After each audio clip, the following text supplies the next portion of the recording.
Everyone, welcome into TexAgs Rewind, presented by Specs in the Rollo Insurance Studio. We start things off with Calita Gardner. Callie, your favorite part of the show? I think it has to be the Go Hour. Why? I don't know. It was fun today. It was fun? Isn't that always fun? Like today, you seem like the surprise was fun. No. So I've done social 3 days in a row, which I usually don't do. And I just feel like out of the three, today was my favorite day for the Go Hour. Today was really good. It was fun. Nick, I'm going to ask you, your favorite part of the program, sir? Pounding the Rock with Tap Bentz and Luke Evangelist. Are they standing right by you? Is that why you said that? No, Luke actually just left. He's gone for the year, I guess. So, see ya. Way to go, Luke, 2%er. Yeah, no kidding. Didn't respond to an email this morning and leaves us before the show's over? Yeah, SMH. Whatever, bro. SMH. Shakes my head for those olders. My favorite part of recruiting country. I don't usually say this about Bronny, but there was some really good intel, and I thought we got into some deep conversations. And John Harris, we talked about all the playoffs and the bowl games, that and more. I don't know why I did that. TexAgs Rewind. What would have probably been the number one pick if we're talking about a position group? Fast receivers. Number one. What have they done over the last couple days? Gotten some fast receivers. Young, somewhat unproven, but talent for show. Yeah, and that accent was horrible. Sorry. Yeah, really excited about both of them, especially Micah Hudson. But I saw Mario Craver score a touchdown against A&M last year. He had like 40-something yards, right? Yeah, but you could see that this guy, I remember coming back saying, man, they got something to build on at Mississippi State.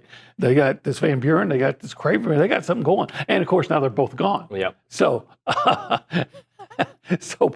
poor Jeff Levy. But, yeah, Micah Hudson I'm really excited about. Fast guy, great hands, great prospect. Yes, he only had 8 catches.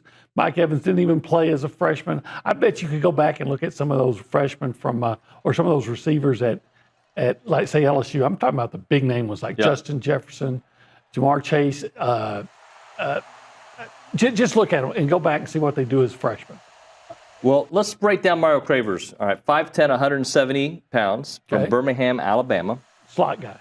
Slot guy, yes. As a freshman, played in 9 games, 17 receptions, 368 yards, 3 touchdowns. One of those against who? Texas A&M. Yep. His average yard per catch, 21.6. Yeah, he's a exciting guy, and don't look at his numbers aren't bad, but also understand that was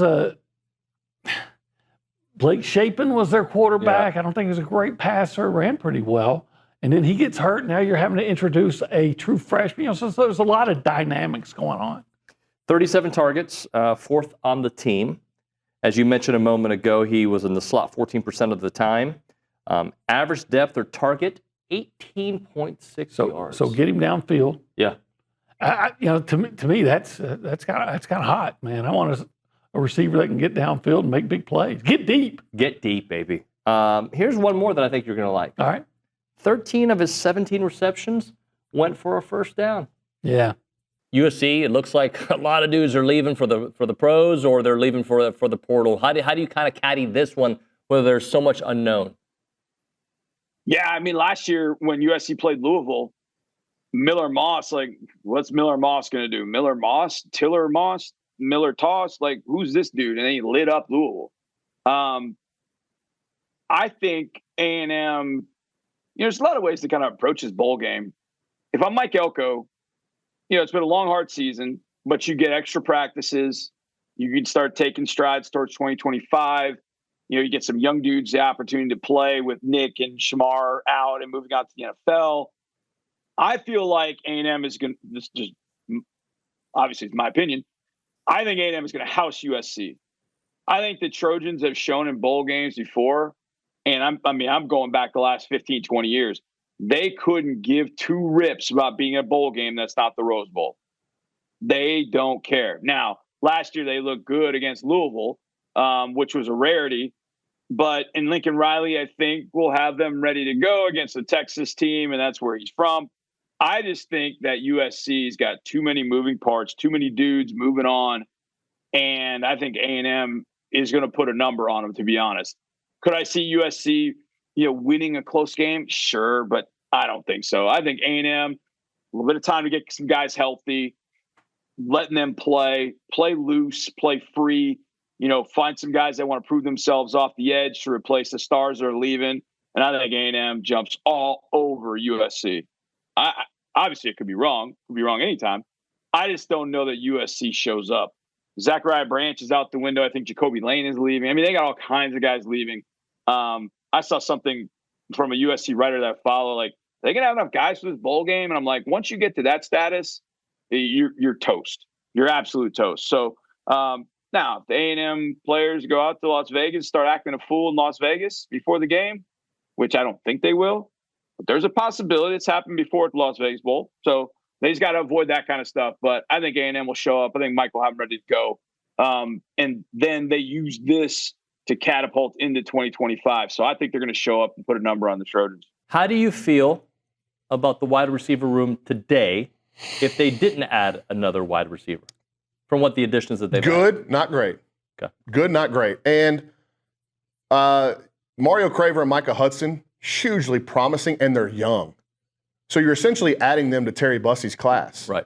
So if you look at a wide receiver room just in 2025 that consists of Noah Thomas, Terry Bussey, Micah Hudson, Mario Craver, Ashton Bethel-Roman, I'm sure I'm leaving somebody out, just completely overlooking them, Isaiah Williams, some of those guys, you're going, okay, like you're in a better spot today than you were to end the season last year. Right. They need at least one more big one. And I think like a productive guy. So Concepcion obviously fills that mold. I'm going to put out an update on, I think they would like a big-bodied guy. Like the guy from Miami? Isaiah Horton I mentioned him this morning in the thread. Like, I've just got some tertiary sources that have mentioned A&M's involvement there, but it's not enough for me to say, yeah. He's like 6'5", right? He's A&M's huge. making a big push for him. Deuce Robinson's another one that's been asked about a lot out of USC. I don't get the feel right now that A&M is in the running there. I just think that he's part of the list of guys they're combing through. If you're looking for like real wide receiver targets, like, hey, pin it on the board, it's Concepcion right now. Outside of that, I think it's just, they had Nick Anderson pinned way up there and they didn't get him. So now they're going to go, okay, like, let's go back in, see what's in there now. And then obviously you're tracking on who could potentially go in. So Concepcion, can you read it as a good thing? I hope A&M gets him so I can hear you say the last name for Concepcion. you. Yeah. If they get, can we read it as a good sign that he went to Alabama, a week ago? And he didn't sign. And he didn't sign, and he's still taking visits. Yeah, and Miami, who's another school that's in it for him, is likely to get C.J. Daniels from LSU. Right. I don't know if that ends their hunt for receivers. My question is if you're recruiting against Miami, so you can be your quarterback. The win against Purdue is one of those that I think we can talk about it a lot this week. Like, there's a lot of different areas of that game that give me promise, not just because they won a big game, but the way they're winning big games. Luke, start us off. I think it's their defense, and I don't know if has to do with continuity and the fact that the majority of the roster has been through the same install sessions, the same preseason practices where they're learning how to play Buzz's defensive style, or if it's more of the fact that all the transfers they've brought in, Payne and Phelps Zurich, yeah. are like defensive specialists. I think Payne in the middle has just adds a rim protecting element that A&M has not had under Buzz Williams in a really long time. And then Zurich Phelps, obviously from the guard position. He's not Dexter Dennis, but he's still a very capable on-ball defender. And for all the turnovers that he has on the offensive end, he more than makes up for it with his steals and the havoc he causes on the defensive end. And yeah, you said it, the way they're winning, it's not always pretty to watch, but I think opponents absolutely hate playing against A&M because they're going to make you work for every basket. They've held a top 25 Ohio State offense to their lowest total, a top 15 offense from Texas Tech to their lowest total. Wake Forest, who's not very good to begin with, but still they only had 44 points. And then you hold Purdue, one of the most efficient offenses in the country, to their lowest total. I don't know if another team in the country has held 3 really good offenses to their lowest scoring total all year. You know what I like when I enjoy watching their defense is how they just move in a tandem. I mean, because they force people to certain parts of the court. And so, synchronized. Yeah, that's a great word to use. And so they know where the next available pass, the highest percentage of that next available pass is. So as soon as that guy picks up the ball, they're already moving to guard that next pass. And to me, that was always the hardest thing to teach in coaching was, hey, you do a great job on ball, but why are we not denying that next pass? Well, the way Buzz forces them to different parts of the court, they know exactly where it already takes some portions away. Now, if you're able to somehow make a jump pass and get it over there, you usually end up with a wide open three. But most of the time, those percentages, and we know Buzz loves percentages, they know where that pass is going to go, and they're already moving as soon as he picks up the basketball. All right, Callie. Does it sound like a Texan there or no? It was more like an angry Texan. All right, Callie. There you go. That was Callie. better. Yeah. Tell the people what to do. I don't think that sounds Texan at all, actually. It sounds like a criminal. Criminal. Like, comment, subscribe, share, and follow us on social media. Who sings Smooth Criminal? Michael Jackson. Okay, you can stay. Oh, You of can course stay I on the knew show. that. We'll see you next time. Thank you, guys.